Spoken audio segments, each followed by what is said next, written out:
even help myself, and I can't even say that it's one for the ages or anything, hardly.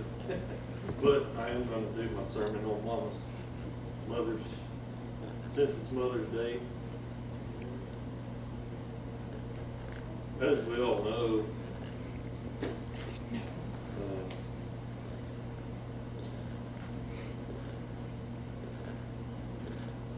none of us would be here without Mother. Yes. You better? So we can hear you. Is that better? Oh, yeah. All right. Good. As we all know, we're all here thanks to the Mother.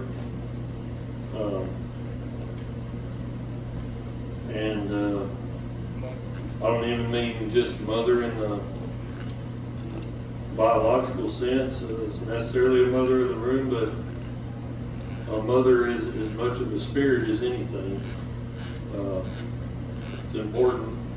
It's like every single one of us comes from a man and a woman in one form or another, one way or another. But it's the spiritual connection that we have with them that truly makes them a mother. People that we call mom or mama or whatever we do. You know, and we see a lot of examples throughout the scriptures, the importance of mothers.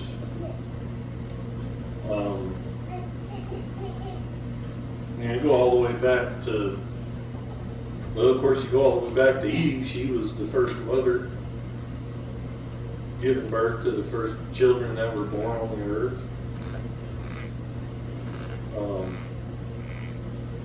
So there's an obvious start is with her, but really get into several places along the way. The importance of mothers are spelled out,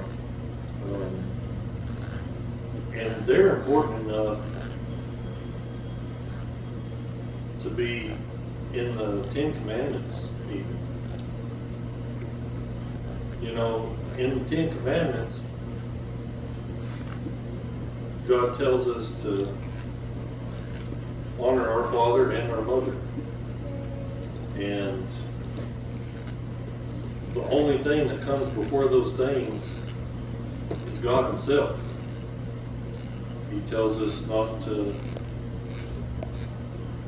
have no other gods, have no idols.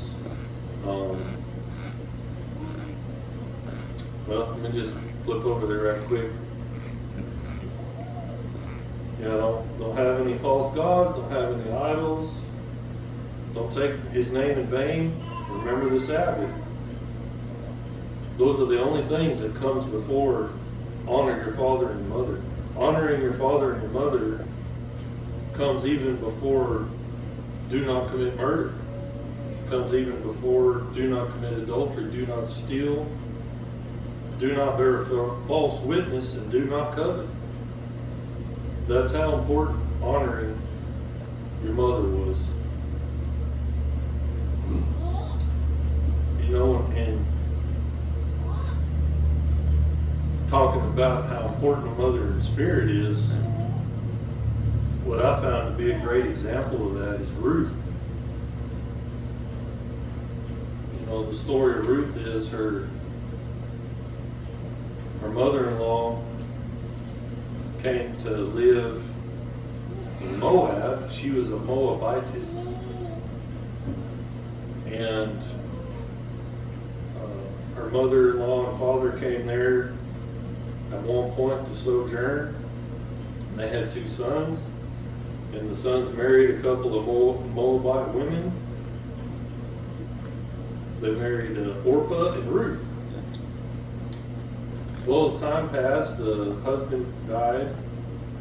And I guess the husband actually died. Naomi's husband actually died before the sons got married. But then eventually the sons got married, but then after a few years, both of the sons died as well.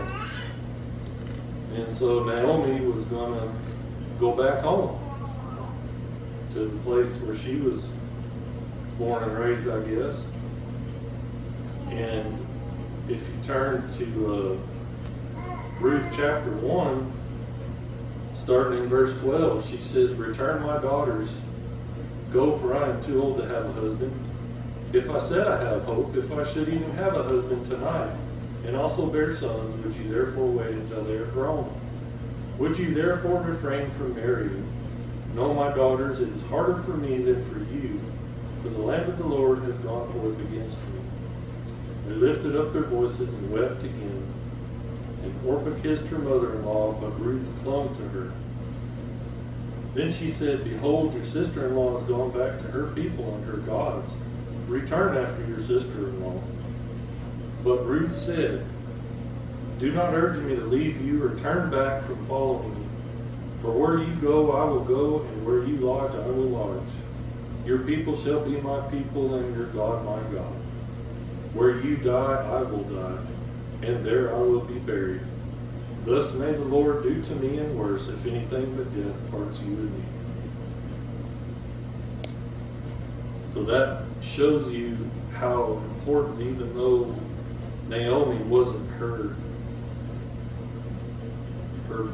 physical, biological mother, it shows you the importance that Naomi had to Ruth. So much so that she would rather go with Ruth back to her people. And we can only speculate on that, but I would speculate that it's because Naomi was a woman of God, that her and her husband were people of God and God's people. Which, as we come to learn, Ruth was eventually married to Boaz, one of Naomi's relatives, which Boaz was the father of Obed, who was the father of Jesse, who was the father of David. So, a very pivotal person in the history of the Bible and the lineage that was Christ's. Another example we have of a godly, devoted mother, I guess the next example really that's in the Bible is in 1 Samuel chapter 1. You have Hannah,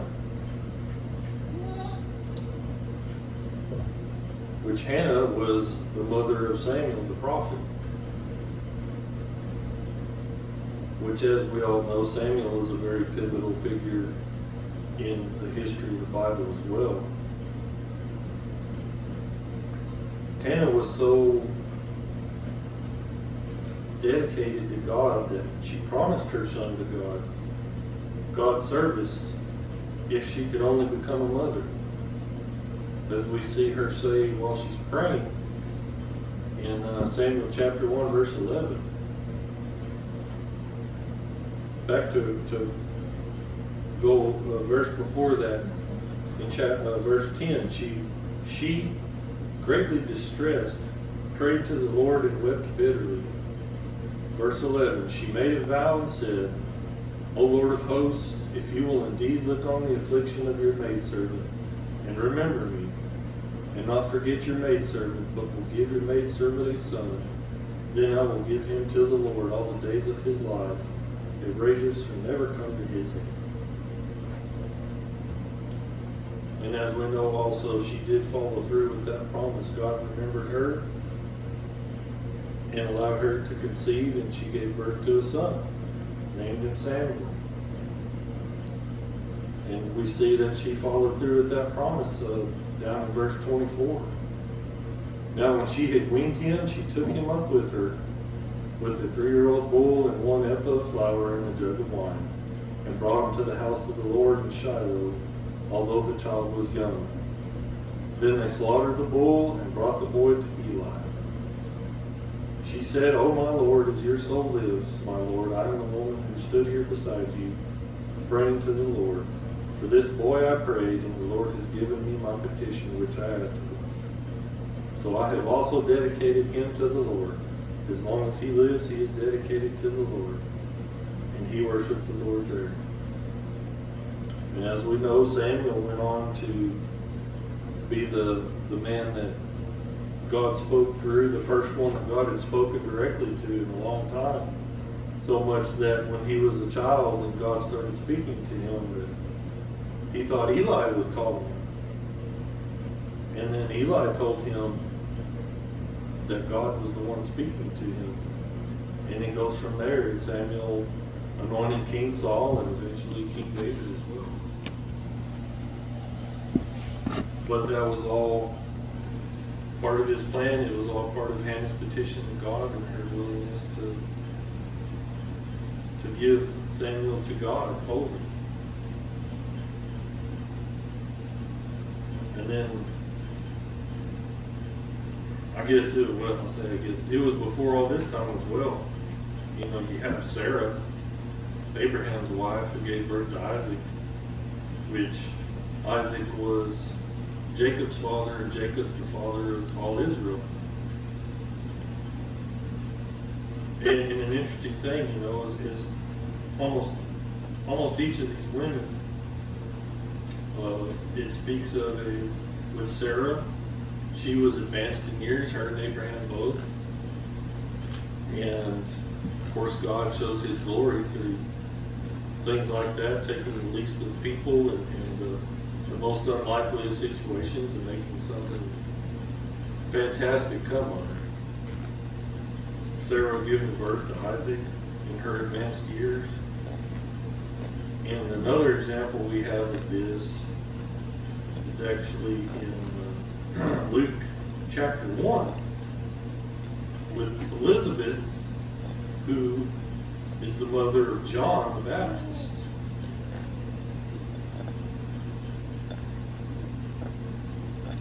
We see it was a similar situation with her.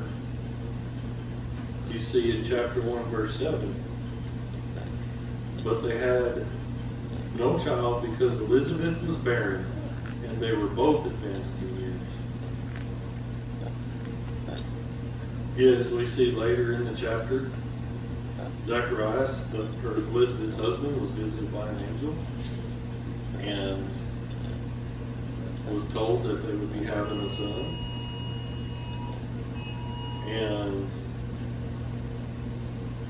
But again, God takes some of the what would seem to us as earthly people some of the most unlikely or impossible of a situation and make it happen. And one really interesting interaction that stuck in my mind was we find out that Elizabeth, John's mother, is actually a relative of Mary who gave birth to Jesus. And as we know, it was a conception by the Holy Spirit that she conceived Jesus. So God takes Elizabeth, who is again another couple with herself being past beyond her childbearing years, as they would call it, and both of them being advanced in years, and giving birth to the one who is to pave the way for Christ to come and start his teaching. And then you take that, what you would deem almost impossible thing, and do what would otherwise be absolutely impossible on this earth, and have a woman who is a virgin give birth to a child. But there's a part where they actually meet before the births happen. Now, my little bit of looking I was doing here, I'm not 100% clear as to whether Mary was already pregnant with Jesus at this point, but this was after the angel had visited her, so one could assume so, maybe not. The scripture's not very clear about that very moment, but whatever the case, there was an interaction between Mary and Elizabeth, because Mary went to visit her right after the angel had visited her. because the angel had told Mary up in Luke 1, verse 36, and behold, even your relative Elizabeth has also conceived a son in her old age, and she who was called barren is now in her 6th month. So because of this news, Mary went to visit Elizabeth. And then we see down in verse 41, when Elizabeth heard Mary's greeting, the baby leaped in her womb, and Elizabeth was filled with the Holy Spirit. She cried out with a loud voice and said, Blessed are you among women, and blessed is the fruit of your womb. And how has it happened to me that the mother of my Lord would come to me? For behold, when the sound of your greeting reached my ears, the baby leaped in my womb for joy. Blessed is she who believed that there would be a fulfillment of what had been spoken to her by the Lord. So, I just think that really sticks with me, that interaction between those two. That the baby just heard Mary's voice and knew that was Mary that was going to be giving birth to Christ. But I really feel like that mothers and wives really go hand in hand. A good wife's a good mother, and a good mother's a good wife. So how can I help? But go to Proverbs chapter 31, starting in verse 10. An excellent wife who can find? For her worth is far above jewels. The heart of her husband trusts in her, and he will have no lack of gain. She does him good and not evil all the days of her life.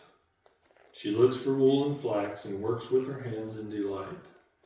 She is like merchant ships. She brings her food from afar. She rises also while it is still night and gives food to her household and portions to her maidens. She considers a field and buys it. From her earnings she plants a vineyard. She girds herself with strength and makes her arms strong. She senses that her gain is good. Her lamp does not go out at night. She stretches out her hands to the distaff, and her hands grasp the spindle. She extends her hand to the poor, and she stretches out her hands to the needy. She is not afraid of the snow for her household, for all of her household are clothed with scarlet. She makes coverings for herself. Her clothing is fine linen and purple. Her husband is known in the gates when he sits among the elders of the land. She makes linen garments and sells them, and supplies belts to the tradesmen. Strength and dignity are her clothing, and she smiles at the future. She opens her mouth in wisdom, and the teaching of kindness in her tongue is on her tongue. She looks well to the ways of her household, and does not eat the bread of idleness. Her children rise up and bless her, her husband also, and he praises her, saying, Many daughters have done nobly, but you excel them all. Charm is deceitful and beauty is vain, but a woman who fears the Lord, she shall be praised. Give her the product of her hands, and let her works praise her in the gates.